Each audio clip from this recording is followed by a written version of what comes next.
It's 2 in the morning. Your cat has a perfectly warm spot by the radiator, a cat tree, a fleece blanket on the sofa, multiple surfaces they've claimed as their own in every room of the house. And yet here they are, on your chest, on your legs, on your face. Most people assume it's warmth, or habit, or just the specific chaos that cats are famous for. But there's an entire body of science, attachment theory, evolutionary biology, and some genuinely extraordinary neuroscience that tells a completely different story about what your cat is actually doing when they choose you. And once you understand it, you'll never see your cat the same way again. Let's start with the warmth theory, because it's the one almost everyone reaches for first. Cats run hotter than humans. Their normal body temperature sits between 38 and 39 degrees Celsius, higher than ours. So logically, they might seek out a warm body at night, except they have options. Your cat has sunny windowsills, blankets, radiator corners, and warm laundry piles scattered throughout your home. If temperature was the entire story, they'd rotate freely between all of them. But they don't always. Many cats return, night after night, to the same person, which means something else is operating underneath the warmth seeking, something that science has only recently started to understand properly. In 2019, researchers Kristin Vitale and Monique Udell at Oregon State University published a study in the journal Current Biology that genuinely changed how scientists think about cats. They adapted the secure base test, an attachment assessment that had already been used with human infants, primates and dogs, and ran it on 79 cats and kittens. Each cat was brought into an unfamiliar room with their owner, then left alone for 2 minutes, then reunited. The results were striking. About 65% of both kittens and adult cats were classified as securely attached to their owners, nearly identical to the 65% of human infants who show secure attachment to their caregivers. This was not supposed to be possible, according to popular understanding of cats. For decades, the dominant cultural narrative was that cats are independent, indifferent, and fundamentally uninterested in their owners as emotional anchors. Udell and Vitale's research upended that. Confronted with something strange and upsetting, cats turn to their person for reassurance. The minority that didn't weren't proving cats are cold. They were showing signs of insecure attachment, meaning their early social experiences hadn't given them a person they could rely on.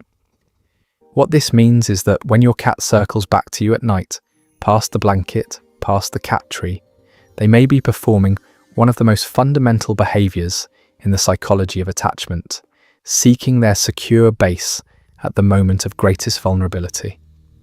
Sleep is the most defenceless state any animal can enter, and your cat, a creature, descended from solitary predators whose survival once depended on constant vigilance, is choosing to be unconscious next to you. That is not indifference, but it's not just attachment that pulls your cat toward you. There's a second mechanism that most owners don't know about at all. Cats are territorial animals that rely heavily on scent to establish familiarity. The catopia. Your body, saturated with your specific scent after hours in bed, becomes one of the most powerfully familiar objects in your cat's world. When your cat sleeps on you, they're not just resting. They're engaged in a form of scent commingling. Their pheromones mix with yours, and in the social world of the cat, this is a mark of belonging. You are being enrolled into their colony. In multi-cat households, this behaviour has even more practical weight. In cases of tension between cats in the home, a cat may, specifically, sleep in their owner's bed as protection. To be kept safe from a potential ambush by another cat, your presence isn't just emotionally comforting.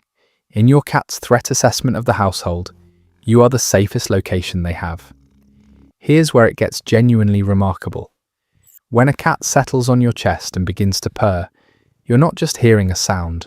You're being exposed to a vibrational frequency with documented therapeutic properties. Cats purr during both inhalation and exhalation, maintaining a consistent frequency between 25 and 150 Hz. Multiple investigators have shown that sound frequencies in this range can improve bone density and promote healing. Scientific American research published in the Journal of the Acoustical Society of America recorded 44 felines, from domestic cats to cheetahs to pumas. Every single one produced strong frequencies between 25 and 150 Hz, the same range used clinically to treat bone fractures, reduce pain, ease inflammation, and promote muscle recovery. The specific frequencies of 25 and 50 Hz, dominant in a domestic cat's purr, are the precise frequencies that most effectively promote bone growth and fracture repair. Research found that this low-frequency hum at 25 to 50 Hz could stimulate muscles and may even promote bone healing, meaning that before one of its afternoon naps, your cat may be in a kind of self-repair mode. And this mechanism appears to extend to the people around them. Researchers suggest the low-frequency vibrations of a cat's purr have therapeutic effects on the body, reducing inflammation, improving circulation, and stimulating the healing of damaged tissue. Think about what that means across 8 hours of a cat purring on your chest. You're not just sharing warmth, you're bathed in a biological frequency your body recognizes as restorative. Almost no one asks, when did this start? Genetic and archaeological evidence indicates that cat domestication began in the Fertile Crescent, perhaps around 10,000 years ago when agriculture was getting underway. The first agricultural settlements attracted wildcats because they were full of rodents. Farmers welcomed them because they kept grain stores free from vermin. Over time, man and animal grew closer, and selection based on behavior eventually led to the domestication of the wildcat. But the detail that changes everything, the one that shows this was never purely a transactional arrangement, comes from Cyprus. In 2007, archaeologists working in Cyprus found a Neolithic burial site approximately 9,500 years old. A 30-year-old man buried with a cat. Cats were not native to Cyprus, which means people must have brought that cat intentionally, by boat, across open water. They brought a cat on a boat, 9,500 years ago. That is not a working relationship. That is a bond. Egypt's art reflects the transformation over millennia. The earliest representations depict cats as working animals, rat hunters, but over centuries they begin to appear in increasingly domestic contexts, hunting birds alongside people, wearing collars, and by 1500 BCE, sitting under chairs at the dinner table, from grain-field predator to lap companion. The cats that survived and bred were the ones willing to get close to humans, and the humans who thrived were the ones who welcomed them back. Now let's talk about what the science says this actually does to you. Researchers at the University of Minnesota followed 4,435 people over a 20-year period and found that those who had never owned a cat had a 40% greater risk of death from heart attack and a 30% higher risk of death from any cardiovascular disease compared to current or previous cat owners. A 40% greater risk. The researchers attributed this primarily to stress reduction, that the sustained presence of a cat modulates your nervous system over time in ways that meaningfully protect your heart. And we know some of the mechanisms. Petting a cat drops cortisol, your primary stress hormone, immeasurable amounts. Your heart rate slows, blood pressure falls. Research found that cats who engage in frequent physical closeness with their owners display higher levels of relaxed body posture and lower stress markers, and the benefits flow in both directions. When your cat chooses to sleep on your chest, they are, in one of the most literal senses possible, good for your heart. Now the part that matters most. If your cat has slept on you for months or years, and one night they don't, pay attention. Cats are extraordinarily consistent in their habits. If a cat starts sleeping in unusual places, hiding under furniture or in closets, it could be a sign they're feeling unwell or stressed. If your cat stops sleeping with you at night, stops following you to the kitchen, or stops coming out to greet you when you come home, they could be in pain. Not just sad, not just moody. In pain, cats suffering from joint pain, particularly arthritis, struggle to jump and climb and will opt for more easily accessible locations to sleep in. Feline cognitive dysfunction syndrome, the cat equivalent of dementia, causes altered sleep patterns.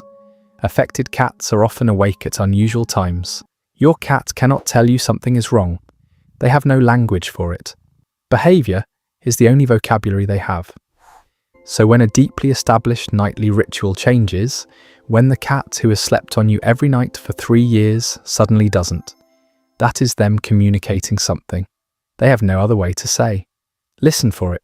So the next time you can't move, because there's a 7-kilogram cat distributed across your chest at 2 a.m., remember what's actually happening. Your cat passed every warm, comfortable spot in the house. They made a specific choice. They chose you, not the blanket, not the heated cat bed, not the perfect patch of moonlight on the floor. You.